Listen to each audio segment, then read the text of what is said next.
मिलता हूं, लेकिन मैं मिलता हूं अभी भी लोगों से। उसने कहा एक व्यक्ति आपसे मिलना चाहता है, वो अफ्रीका से आया। मैंने कहा बुलाओ। मैं उससे मिला, उसके साथ एक लड़की थी।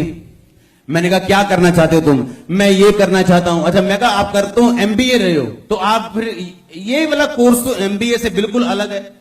पता नहीं उसने मुझे 2 कोर्स बताए। मान लो एक बंदा बोले कि मैं नॉन मेडिकल कर रहा हूं। हाँ, मैंने जी नॉन मेडिकल में मैंने बहुत आगे बढ़ गया हूं। मैंने ये कर लिया, वो कर लिया, ग्रेजुएशन, पोस्ट ग्रेजुएशन भी नॉन मेडिकल में कर ली। और बाद में वो बंदा बोले कि मैंने कंप्यूटर का डिप्लोमा करना है जी, या बाद में वो बंदा बोले मैंने आर्ट्स पढ़नी। मेरे को समझ नहीं आई। मैंने कहा ये कंफ्यूज क्यों है इतना, इसे समझ क्यों नहीं है इतनी कि ये कर कुछ रहा है, जा कहीं रहा है। इतना बड़ा कोर्स करके ये बोल रहा है कि अब मैं वो कोर्स में जाना चाहता हूं। मैं बैठा रहा, प्रभु से पूछता रहा। मैंने साथ में लड़की को पूछा, मैंने कहा तुम क्या करती? उसका भी सेम आंसर। मैंने पूछा, मैं कहा तुम आपस में कौन हो? कहते हैं हम बॉयफ्रेंड गर्लफ्रेंड है। मैंने कहा अब ठीक है, अब मुझे समझ आई कि तुम लोग कंफ्यूज क्यों। क्योंकि जब तुम मैरिज के पहले सेक्स करोगे, सोओगे, परमेश्वर तुम्हें बुद्धू बना के, मूर्ख बना के रखेगा इस दुनिया में। और तुम्हारी मूर्खता दुनिया का कोई काउंसलर ठीक नहीं कर सकता। तुम्हें जितना मर्जी समझाओ, नहीं ये कोर्स ठीक नहीं है, उसको लगेगा नहीं यही कोर्स ठीक है। क्योंकि बाइबल बताती है कि झूठ बोलने वाली दुष्ट आत्मा उस व्यक्ति का पीछा करेगी जिसकी जिंदगी में ये पाप होगा। उसे लगेगा जो मैं कर रहा हूं बिल्कुल सही है। और बाद में आपको स्टोरीज मिलेंगी, आप देखो नहीं बंदा ग्रेजुएशन, पोस्ट ग्रेजुएशन पर देखो की करता आजकल। सुनी स्टोरी कि नहीं सुनी?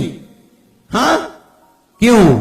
क्योंकि पीछे एक ऐसी स्पिरिट है जो आपको मालूम नहीं कहां से आई। आप सिर्फ यही देखोगे, देखो जी ग्रेजुएशन करके भी ये हाल है, देखो जी पोस्ट ग्रेजुएशन करके भी ये हाल है, देखो जी आ वाली पढ़ाई करके भी ये हाल है। हालेलुया। क्या सुलेमान को परमेश्वर ने दर्शन नहीं दिया? बोलो, दिया कि नहीं दिया? क्या उसको सपने में वो बुद्धि नहीं दी जो आज तक किसी को नहीं दी? दी कि नहीं दी? क्या वो सबसे सामर्थी राजा नहीं था? हां, क्या उसने परमेश्वर को अपनी आंखों से नहीं देखा था? क्या ये वाला देखना नहीं, टेस्ट करना देखा था कि नहीं देखा था? तो फिर भी लिखा वो मूर्ति पूजा में फंस गया। क्यों? अगर आप इस चर्च के एक विश्वासी को बोलो, क्या टेस्ट बनी आपकी? जी मेरी वाइफ जी प्रेग्नेंट नहीं हो रही। आप में प्रॉब्लम? हाँ जी, स्पर्म, आपके स्पर्म में प्रॉब्लम थी, आपकी वाइफ प्रेग्नेंट नहीं हो रही थी। अभी क्या हुआ? अभी है, प्रेग्नेंट है। कितने महीने? 6 महीने। सुनो सुनो सुनो सुनो, एक ऐसा बंदा जो डॉक्टर से फिर आया हो। हाँ, मैंने एक बंदा पकड़ा है, सभी नहीं पकड़े। हाँ, एक। अब उसको मालूम है यीशु मसीह परमेश्वर है। हाँ, इसकी लाइफ में 10 और गवाहियां बनने वाली।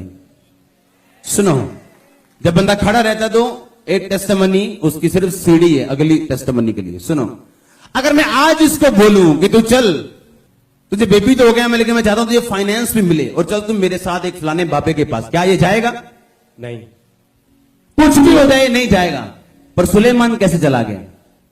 जबकि सुलेमान की टेस्टिमनी तो टू मच बिग थी। प्रभु को सपने में देखना, बुद्धि लेना, सामर्थ्य लेना, ना हारना, भवन बनाना, इतना बड़ा काम करके भी वो एंड के दिनों में मूर्ति पूजा में फंसा। क्यों?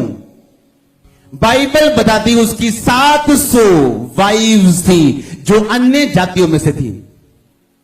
और जब वो अन्य जातियों की पत्नियों के साथ सोया तो उसकी दुष्ट आत्माएं उसकी पत्नियों की, उसकी भी हुई। और जब उनकी दुष्ट आत्माएं उनकी हुई तो वो डिसीजन भी उसके हुए जो उनके थे। आज एक व्यक्ति जो वैश्या के साथ सोता है, वो ना सिर्फ फिजिकल रिलेशनशिप नहीं बना रहा, वो उसके सारे कर्ज अपने ऊपर लेके आ रहा है और सारी दुष्ट आत्माएं अपने ऊपर लेके आ रहा है। कितने समझ रहे हैं?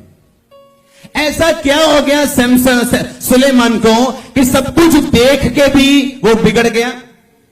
आप शारीरिक तरीके से तो बच सकते हो, कि नहीं जी मैं तो बड़ा बुद्धिमान हूं जी, मैं तो वैश्या के पास ऐसे जाता ही नहीं हूं, मैं तो बड़े सिस्टम लेके जाता हूं। आप शारीरिक बीमारी से तो बच जाओगे, आत्मिक बीमारी से कैसे बचोगे?